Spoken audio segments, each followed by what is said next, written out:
ಕನ್ನಡ ನಾಡು, ಇದು ಕನ್ನಡಿಗರ ನಾಡಿಮಿಡಿತ. ಬಿಟ್ಟು FSL ಕಳಿಸ್ತಾ ಇದಾರೆ. ಅದು ನಿಮಗೆ ಗೊತ್ತಿದೆ, ಅದು ಕಾನೂನು ಬಾಹಿರ, ಅದು ಊರ್ಜಿತ ಅಲ್ಲ, ಅದು ನಡೆಯಲ್ಲ ಚಾರ್ಜ್ ಶೀಟ್ ಅಲ್ಲಿ. ಸೊ ಹಾಗಾಗಿ ಕೆಲವು ಇನ್ನೂ ಆ ತರದಾಗಿದೆ. ಬಿಕಾಸ್ ಮ್ಯಾಜಿಸ್ಟ್ರೇಟ್ ಮುಂದೆ ಹೋಗ್ಬೇಕು, ಅಲ್ಲಿಂದಾನೆ FSL ಗೆ ಹೋಗ್ಬೇಕಾಗತ್ತೆ. ಈ ಕೆಲವೊಂದು ಕಾನೂನಲ್ಲಿ ತೊಡಗು, ನಾವೇನೋ ವಕೀಲರು ನಮ್ದ್ರೆ ಕಾನೂನಲ್ಲಿ ಏನೇನು ತೊಡಗುಗಳೋ ಅದನ್ನ ಹುಡುಕ್ತಿವಿ, ಎಲ್ಲೆಲ್ಲಿ ಹುಡುಕು ಅವನ್ನ ಇದು ಮಾಡ್ತೀವಿ.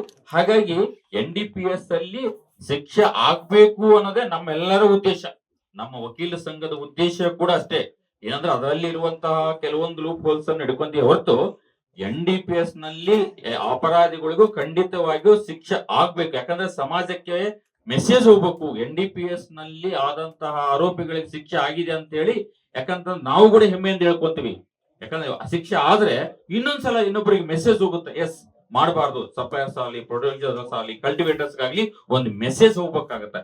ಇದಕ್ಕೂ ನಾನೇನ್ ಹೇಳ್ತೇನೆ ಅಂದ್ರೆ ಇಷ್ಟೇ, ಬಾರ್ ಅಸೋಸಿಯೇಷನ್ ವತಿಯಿಂದ ಕೂಡ ಪೊಲೀಸ್ ಇಲಾಖೆಗಾಗ್ಲಿ ಯಾರು ಸಮಾಜದ ಅರಿವನ್ನು ಮೂಡಿಸಿದ್ರ ಅವ್ರಿಗೂ ಖಂಡಿತವಾಗಿಯೂ ನಮ್ಮಿಂದ ಸಹಕಾರ ಕೊಡ್ತೀವಿ. ಆರೋಪಿಗಳಿಗೂ ಶಿಕ್ಷೆ ಆಗ್ಬೇಕು, ಆ ನಿಟ್ಟಿನಲ್ಲಿ ಎಲ್ಲರೂ ಪ್ರಯತ್ನ ಮಾಡೋಣ ಅಂತ. Thank you. ನೀವು ಓವರ್ ಡೋಸೇಜ್ ತಗೊಂಡಾಗ ಏನಾಗುತ್ತೆ, it is going to hamper your organs. Okay, so before ಅದನ್ನ ನಾನು ನಶಾ ಬಗ್ಗೆ ಜಾಸ್ತಿ ಹೇಳಕ್ ಹೋಗದೆ, ಇದು ನಶಾ ಎಂದರೆ ಕೇವಲ ಒಂದು ವಸ್ತುವಿನ ಸೇವನೆ ಅಲ್ಲ. ಓಕೆ, ಅದು ನಿಧಾನವಾಗಿ ನಮ್ಮ ಆರೋಗ್ಯ, ನಮ್ಮ ಕನಸು, ನಮ್ಮ ಕುಟುಂಬ ಮತ್ತು ನಮ್ಮ ಸಂಬಂಧಗಳು ಮತ್ತು ನಮ್ಮೆಲ್ಲರ ಭವಿಷ್ಯವನ್ನು ಕಸಿದುಕೊಳ್ಳುವ ಒಂದು ಅಪಾಯ.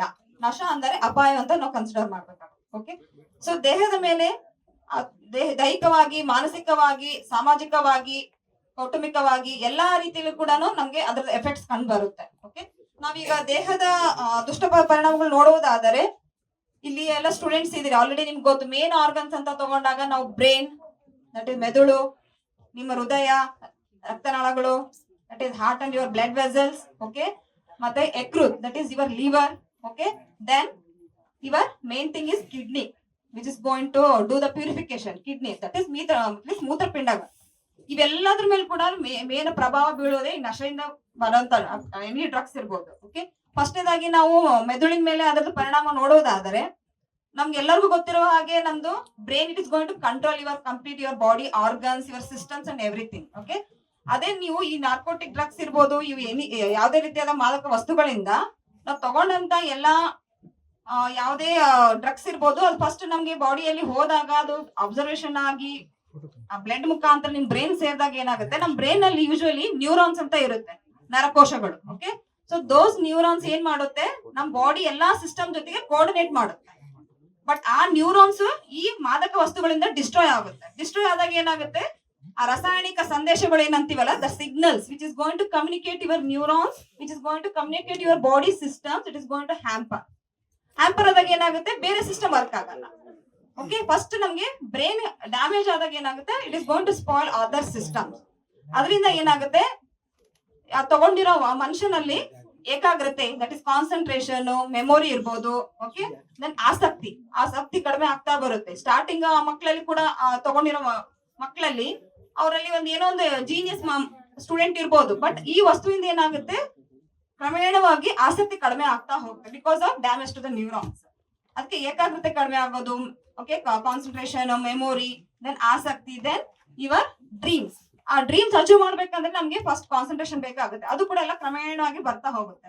ಸೊ ಫಸ್ಟ್ ಡ್ಯಾಮೇಜ್ ಆಗೋದಂತಂದ್ರೆ ನಮ್ ನ್ಯೂರಾನ್ಸ್, ಆ ನ್ಯೂರಾನ್ಸ್ ಇಂದ ಬೇರೆ ಬೇರೆ ಸಿಸ್ಟಮ್ಸ್ ಎಲ್ಲ ಕೂಡ ಡ್ಯಾಮೇಜ್ ಆಗ್ತಾ ಹೋಗುತ್ತೆ. ನೆಕ್ಸ್ಟ್ ಬರೋದಾದ್ರೆ ಹೃದಯ. Okay, heart and your blood vessels. Okay, we know that ನಮ್ಮಲ್ಲಿ ಏನಾಗುತ್ತೆ, ಯಾರು ಇದು ನಾರ್ಕೋಟಿಕ್ ಡ್ರಗ್ಸ್ ತಗೊಳ್ತಾ ಇರ್ತಾರಲ್ಲ, ಆ ಡ್ರಗ್ಸ್ ಇಂದ ಏನಾಗುತ್ತೆ, ಅವ್ರು ಸ್ಟ್ರೆಸ್ ಅಲ್ಲಿ ಒಳಪಡ್ತಾರೆ. ನಮ್ಗೆ ಗೊತ್ತಿರೋ ಪ್ರಕಾರ ಎಲ್ಲರೂ ಒಂದ್ ರೀತಿಯಲ್ಲಿ ನಾವು ಸ್ಟ್ರೆಸ್ ಅಲ್ಲಿ ಇದ್ದೇ ಇರ್ತೀವಿ. It may be any type of stress. ದಿನನಿತ್ಯದಲ್ಲಿ ಯಾರು ಸ್ಟ್ರೆಸ್ ಇವತ್ತು ನಾವ್ ಇಲ್ಲ ಅಂತ ಹೇಳೋಕ್ ಆಗೋದಿಲ್ಲ. And before going to that ನಾನು ಒಂದು ಡೆಫಿನಿಷನ್ ಹೇಳ್ಬೇಕಂತೀನಿ. ಹೆಲ್ತ್ ಅಂತ ನಾವು ಯೂಶುವಲಿ ಯಾವಾಗ ಕರಿತೀವಿ ಹೇಳಿ, ಒಬ್ಬ ಮನುಷ್ಯ ನಾವು ಸ್ವಸ್ಥವಾಗಿದ್ದೀವಿ ಅಂತ ಯಾವಾಗ ಹೇಳ್ತೀವಿ, ಶಾರೀರಿಕವಾಗಿ, ಮಾನಸಿಕವಾಗಿ, ಸಾಮಾಜಿಕವಾಗಿ ನಾವು ಎಲ್ಲಾದ್ರಲ್ಲೂ ಕರೆಕ್ಟ್ ಇದ್ದಾಗ ಮಾತ್ರ ನಾವು we are going to call it as a health.